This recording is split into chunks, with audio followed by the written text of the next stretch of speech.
All right, you guys, we got the pack out here. Come on, Duke.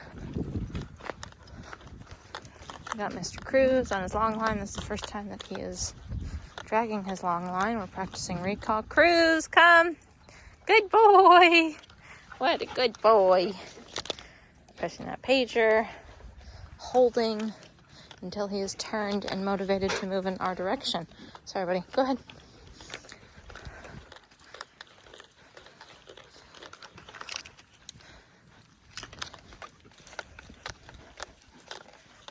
Got a lot of dogs out here. Just practicing communication, mostly focusing on Cruz, but everybody needs work. Come on, Cruz. Especially because Bonnie is going into heat. So all the boys are a little bit worked up, and we are making sure that she won't be coming on these pack walks pretty soon. She'll have to go on her own walks. Cruz, come. Good boy. What a good boy. Good. Running over TV. Okay, let's go. Just anytime that he's away from me, practicing calling him back. And in the beginning, I'm starting with very short distances. I'm holding the leash, and obviously we have the pack to help him out. Cruz, come. Good boy.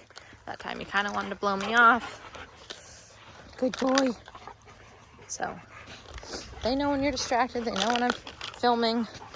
They know when I'm paying attention to something else. Cruz, no. Good. So we're also practicing our nose. I'm just using my vibration to move him away from whatever it is. Cruz, come. Good boy. What a good boy. Good. So I have been adding my nick, my struck part of my collar, into the conversation with him. That time I didn't use it. I really want him to just move off this vibrate. But if he's lacking, Cruz, come.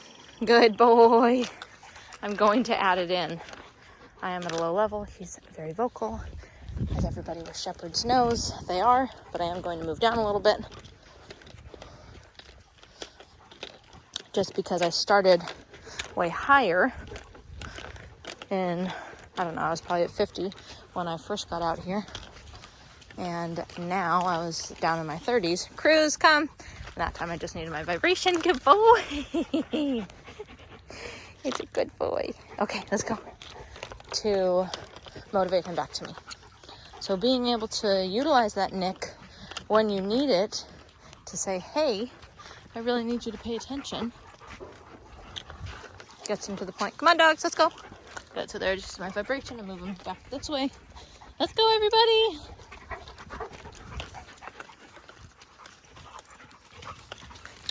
Winnie, come on. Good girl. Let's go. Tuck and Brody now. So we're also keeping the play to a minimum. Bonnie, no. Because, for one, we've got big dogs mixed in with tiny dogs. Raven, let's go. Raven, good girl. Good. So we've got our littles and our bigs mixed together, which if they even run by them or are playing, they can just get stepped on. So we want nice somersault tuck. We want to make sure that nobody gets hurt or run over as Bonnie comes barreling through. No. Good. So just slowing them down when they're taking off like that. Normally those three dogs play a lot. But Raven, come. Good girl. Good. Yes, you're a good girl. Let's go. And with the energy, Bonnie, no. Thank you. Tuck, no. With the energy being up because of, come on, Cruz. Ugh, gross. Just drug his leash through poop, I think. Disgusting. Riggs? No. See that? Bonnie lies down and Riggs tries to mount her. So being able to have communication with all of these dogs and being able to back myself up allows me to take this many dogs out at a time and to have control of the pack. Cruz, no. Good boy. I'm advocating for everybody. Bonnie needs to stop chewing on sticks because that's just adding to the issue. So any resources that they have, her lying down and chewing on her stick, looking innocent, in my opinion, and having all these boys around, Riggs, no, is a problem. So Bonnie is already getting to the point where she can't really be coming on these walks because, for one, it's just not fair to the other dogs for me to constantly be correcting them around something that is totally natural for them. Even the dogs that aren't intact are very worked up around her. On the other hand, it is good for them to all be around this, so they learn that, you know, I know this is going on, but I still need you to listen. So balancing that, tuck now. But yeah, she is getting to the point where it's just not fair to everybody else. Even the females are after her. Duke and Winnie, let's go. And I just don't need to constantly be on them. And then when she is actually in heat where she would be able to get pregnant, that's where you can't even like take them into town and stuff. So being careful. Cruz, come. Cruz. Good boy. Come on, come on. Good boy. So before he gets in, so going back to why we aren't letting dogs play a bunch, is before he gets into crazy zooming around with all these dogs, I want to make sure that I can pull him off of that while the energy level is still fairly low. So being able to read the body language of all these dogs. Brody, go. And making sure that the energy level is fairly low, especially when you have this many dogs out, is super important to make sure that it's not getting out of hand. Cruz, let's go. Good. Good boy.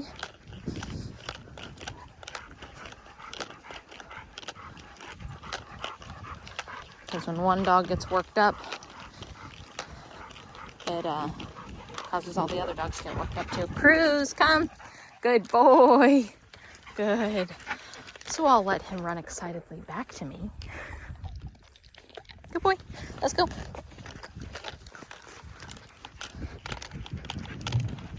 But I'm not going to let him run excitedly away from me. Earl, come. Good boy. Cruz, no. Good. So watching that, as soon as Earl comes in, see how Cruz wanted to kind of go after him. Come on. Good. Or just get excited about him. His ears told me that. They kind of perked up as soon as he was coming in. This dog, even though he's only about 10 months old, he has an elderly corgi at home. This is not because Earl is a corgi, but he attacks the corgi at home.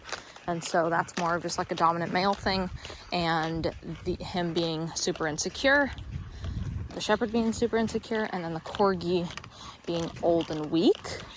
Dogs pick up on that stuff, and they will go out of their way to take a weak one out. If any of you don't believe that, that's fine, go for it.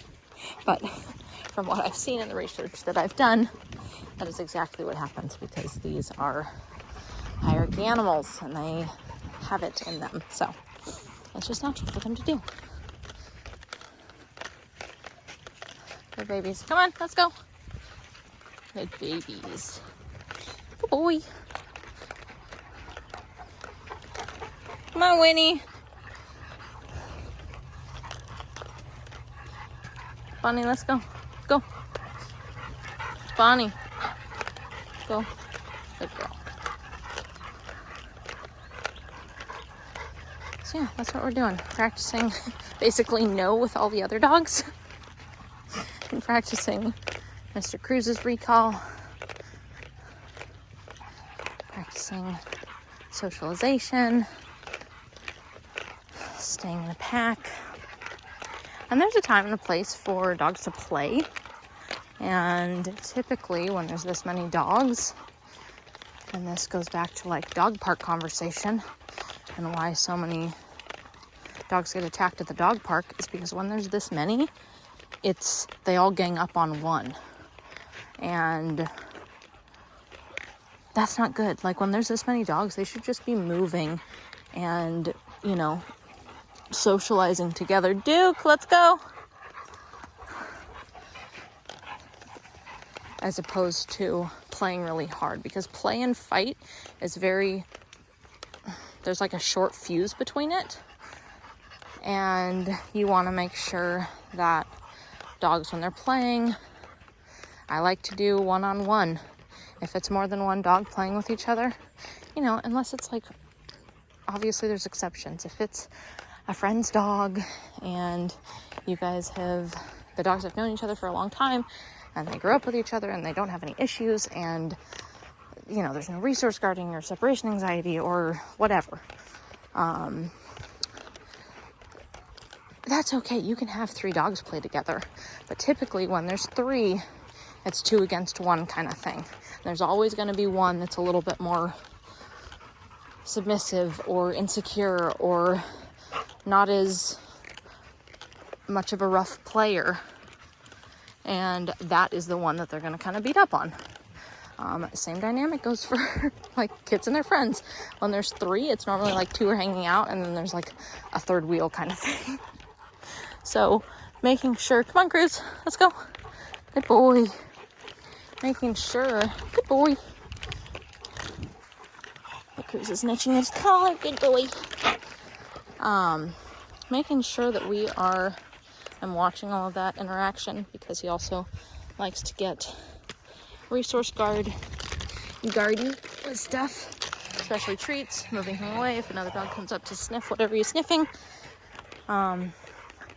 Just little things like that, you guys, will keep your dog so much better socialized and have better manners and better etiquette around other dogs and keep them from the conversation of, oh my gosh, they've never done that before coming up, because those little moments of, say they're sniffing something on the ground and another dog comes up and they decide, you know what, I don't want that other dog in my space while I'm sniffing. Bonnie's crazy. And then they get into a fight or even just a little scuffle or a little yell at each other situation. Cruz, come. Good boy. Good. That's like, oh my gosh, my dog has never done that before. Watching all of that. Making sure that he's making good choices. We are here to guide our dogs into making the right choices. And, I contradict myself all the time. It's like, oh, don't micromanage or, but sometimes you do need to micromanage. And especially when you're raising your dog or the dog first comes into you for the first, Cruz, no, good boy, for the first year or so, or for the rest of the dog's life. Like I have dogs that were, had such bad behavioral issues. It's like, yeah, this dog is going to be micromanaged the rest of its life. And that's okay. If you have a dog that you need to do that to, and you have the time and energy to put into it to do it, and that's just the lifestyle that you live, and your dog is a good dog because of it, awesome. That's so great. Cruz, come. Good boy. Good boy.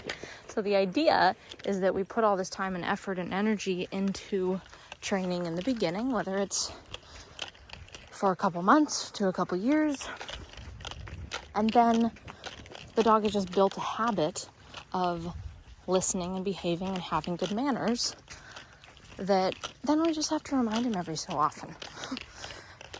Come on, dogs. Earl, Tuck, let's go. But your dog is always going to run into dogs that it doesn't necessarily vibe with. It is. It's just the way that it is. Cruz, come. Good boy. I'm backing up as I'm telling him, good boy. See him kind of looking at the other dogs coming in like, don't come over here and get my treats. Yeah, you're kind of naughty. Okay, let's go.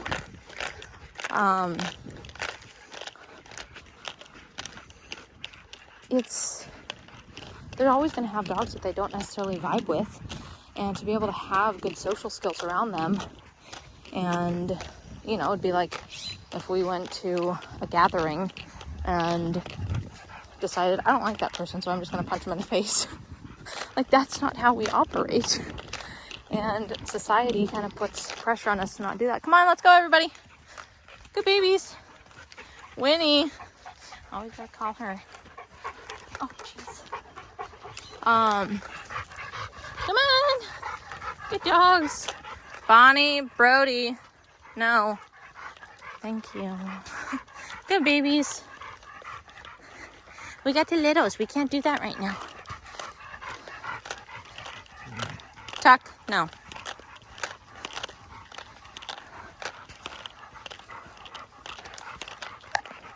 So yeah, we want to make sure that even if our dog doesn't necessarily like a dog, or they're not going to be best friends ever, they still have to behave around them, and they still have to have manners, and they still can't go after them or yell at them or get in scuffles or whatever, because like I have 2 dogs that don't necessarily care for each other, but they still have to get along.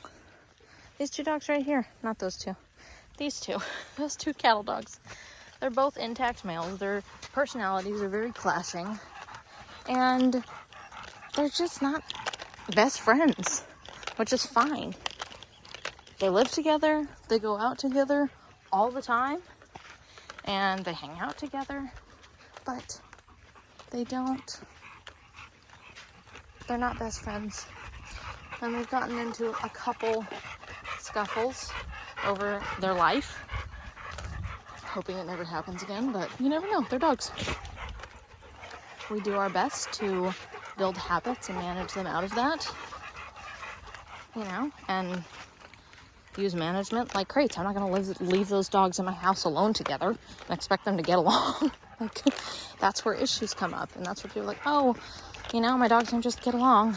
Tuck and Bonnie, no. Thank you. No resources right now, sorry. I know you like those sticks. But it's just not, I think it's smart dog ownership to keep your dogs separate. And some people never have issues. You know, they have their dogs living in their house together, always sleeping in the same bed, whatever. They don't have any issues. That's great. But I am in the world, and I come from a world that I get the call when, you know, oh, the dog's going to be euthanized because it killed the other dog in the family because it got into the trash. So, I'm not making these stories up. This is reality. So, anyway, that dog is still alive and in a wonderful home. Not the same home that she was in before. Come on. Good babies. Cruz, come. Good boy. Good. All right, you guys. We are almost done with this walk. And then we're going to take other dogs out and work other dogs and work this guy some more. But yeah, we will talk to you soon.